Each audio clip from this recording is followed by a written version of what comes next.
Ndodhem në ambientet e Muzeut Kombëtar jashtë studios së Vilës 24, e siç e shikoni nuk jam vetëm. Ju të gjithë e njihni piktorin e njohur zotin Ambasado, por jo vetëm si piktor, e njihni dhe si kritik arti dhe si moderator në Vilën 24 në hapësirën e Art Shopping. Sot jemi në Muzeun Kombëtar pasi është hapur një ekspozitë personale e zotit Ambasado me një titull shumë specifik, Çamëria jonë. Spari, unë falenderoj që dhe më duket çudi që ne të dy jemi në një studio tjetër. Është veçanti dhe kjo. Është edhe në këtë rast unë falenderoj dhe Muzeun Historik Kombëtar për hapësirën që krijoi, për të hapur këtë ekspozitë, sigurisht që me një titull që është çik befasues për shumë vetë, paktën edhe që kam nga kontaktet e mia që pse kjo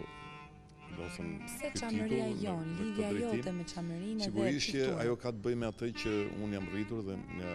prindër dhe të cilët janë me origjinë çame dhe në tregimet e tyre, në tregimet e gjyshës time, gjithmonë Çamëria ka qenë një breng e brendshme ime, e mbajtur për shumë vitesh,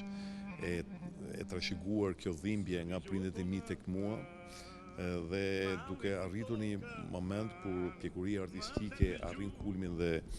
eksperienca jonë si krijues për një kohë gjatë, ku rezultatet janë të vazhdueshme nga vit në vit, ose aktiviteti jot është i pranishëm në vokacionin e artit të këtij vendi, atëherë e kupton që ke edhe çfarë detyrime tjera të cilat rrjedhin edhe nga ato brendësi të ndjesi të brendshme, frymëzime të brendshme, të cilat gjejnë vetëm presin momentin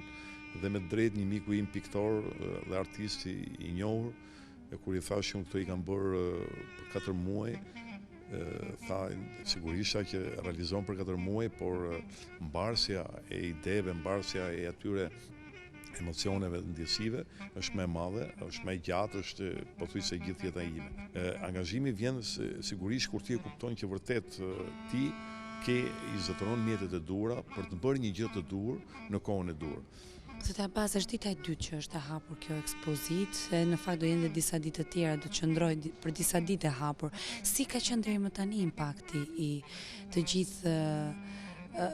ardashësve, por jo vetëm kaq? Së pari arrin impaktin që në kontaktin e parë me titullin, pastaj kontaktin e parë me grafikat, se përbërjet saj, siç e shihni, janë variabël, janë 31 piktura. 31 piktura të realizuar për sa kohë?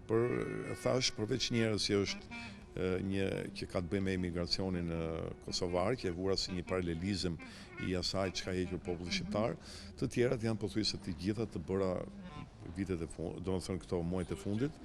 siç e thash, këto 4 muajt e fundit, dhe të cilat janë frymëzime sepse vetëm kështu mund të arrish që brenda një periudhe të shkurtër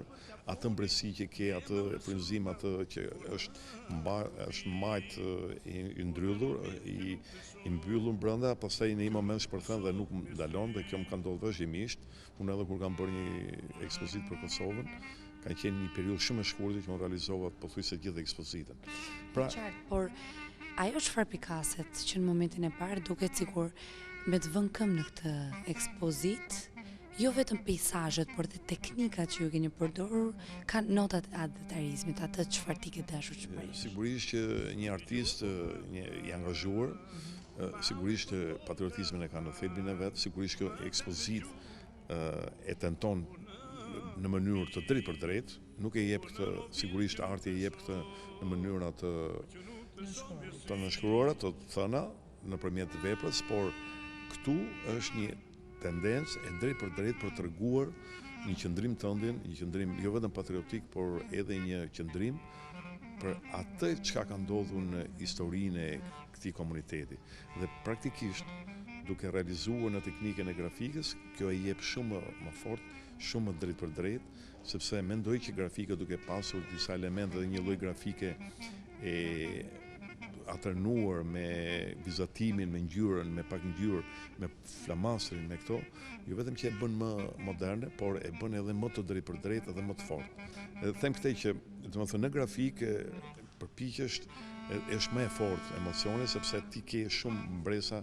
të forta nga tregimet që ke marrë dhe ato janë më të forta dhe ajo i jepet më drejt për drejt. Po të shohim pastaj në pjesën tjetër ku janë pastelet tentojnë për të dhënë disa pamje të natyrës të rënuar të atij vendi ku i braktisëm nga njerëzit, shtëpi madhështore dikur janë rënuar tashmë, edhe tjetra, pastaj kur vjen puna në ngjyrën e akrilikut, atje unë duhet të jap bukuritë e këtij vendi, pra siç janë edhe ato nga Parga,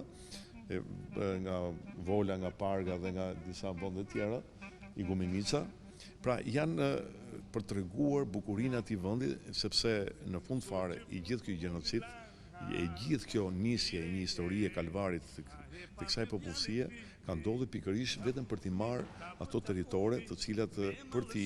uzurpuar këto bukuritë të rradhat nga njerëz të cilët nuk janë autokton, nga njerëz të cilët nuk i përkasin ato pranë. Zoti Abbas, pse vendosët sot që ta realizoni këtë ekspozitë? Thash, arsyeja e vetme unë bëhem i ndërgjegjshëm që në eksperiencën kam fituar me ekspozitat e erëpasherë që ju kanë hapur, vjen koha vetvetiu që ato mbresa dhe ato frymëzime të rinisë së parë, edhe fëminisë që kur kanë nisur të merren me art, sigurisht që kanë marrë dhe fillojnë e ngrihen dhe shpërthejnë. Dhe pikërisht kjo ka ndodhur, nuk ka të bëjë me asnjë lloj tjetër arsye, por arsye që sot çështja e këtij komuniteti i shqiptarëve të Çamërisë është një çështje e ngritur dhe unë, si shumë patriotë e mi, bashkëpatriotët e mi, po luftojmë për të realizuar ëndrrën e të parëve tanë dhe secili përpiqet ta realizojë me mjetet e tij që i zotëron më mirë, dikush me politikën, dikush me letërsinë, dikush me poezinë, dikush tjetër me drama, pra ndërsa unë gjej mënyrën dhe aty ku bëhet më fort dhe ku ndikimi është shumë i madh, pikërisht e bëj me atë mjet që unë e kam të fort dhe mund ta realizoj shumë mirë idetë time dhe atë që bashkohet me atë forcë patriotët e mi për ta realizuar, për të ardhur në finale. Zoti Abbas, ju më thatë që në fillim të bisedës tonë se në shumë prej pikturave ose ajo pse vendosët që ju të realizoni dhe këtë ekspozitë ishte në saj edhe të atyre çfarë ju kanë treguar gjyshërit tuaj, çfarë keni mbartur që nga fëmijëria juaj dhe nga origjina si çam. Por a ka një pikturë specifike e cila me të vërtetë do të ishte një fotografi e mendjes tuaj mbi përjetimet që keni patur? Unë e kam deklaruar në disa intervista që përpjekjet e mia tashmë do jenë totalisht në pamjen më të gjerë për të realizuar një tablo e cila do jetë tabloja e jetës time në pikpamjen e asaj që Çamëria që duke paralelizuar me atë që Picasso bëri shumë vite më parë, 10 vjet më parë me Guernicën, unë duhet të bëj Çamëria ime, domethënë për ta treguar Çamërinë me atë forcë që Picasso diti të bëj bombardimit që u bën Guernicës. Sigurisht Picasso është Picasso, nuk bëj paralelizëm me emrin, por me ngjarjen, me momentin, dhe pikërisht unë këtë besoj që unë nuk do ndahem nga kjo jetë pa realizuar pikërisht këtë tablo të madhe, të cilat do jetë jo vetëm me përmasa, por ajo tashmë ka filluar të kristalizohet dhe do të një ditë bukur unë do ta sikur vetëm atë do ta prezantoj vetëm atë dhe besoj që do të kem quajtur si të realizuar atë dëshirë time dhe atë emocion jo vetëm ndaj të parëve të mi, sepse unë kam pasur një fat shumë të madh, që jam rritur me gjyshen dhe ajo më ka treguar shumë ngjarje të cilat unë i kam në kokën time, në vëmendje. Kjo është vetëm një pjesë e asaj që unë kam nisur të bëj, është vetëm rruga e parë, sepse unë të tjera ekspozita të bëjnë në këtë formë për këtë komunitet, sigurisht me forma të tjera, mbas edhe të drejtë për drejta në kontaktet me natyrën atje, por ajo që është kryesore unë do të ruaj në vëmendje dhe në vazhdimsi të krimtarisë time, pikërisht këto subjekte, por atë që thash duke mos harruar gjithmonë realizimin e një tabloje të madhe me përmasa finale. Ndërkohë që ju jeni vetë kritik arti, si ka qenë kritika ndërkohë ndaj jush? Shiko, unë jam shumë konsekuent në atë që bëj,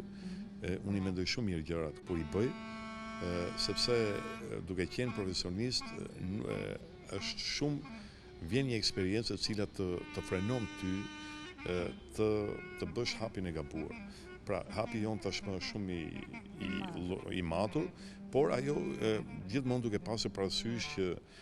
sepse profesionalizmi i lartë nganjëherë edhe të çon në një lloj dëmtimit të frymëzimit dhe ndjesisë artistike, por duke ngërshëtuar dhe po ti dish mirë gjërat, besoj që nuk gabon që të ruash dhe raportet e drejta mes asaj që ti ke fituar eksperiencë dhe profesionalizmit dhe spontanitetit dhe emocioneve dhe ndjesisë që kërkohet në rastin kur të bëhet një vepër arti. Në fakt, na e përcjell çdo të martë dhe të premte dhe nëpërmjet Vilës 24. Jo, dhe nuk do të lodhem, do doja mos të lodhem kur në fakt do të kem mundësinë që të jemi bashkë. Në fakt unë ju falenderoj që na krijuat mundësinë mua dhe shikuesve të Vilës 24 të ishim jashtë studios, të qëndronim në ambientet e këtij muzeu historik kombëtar.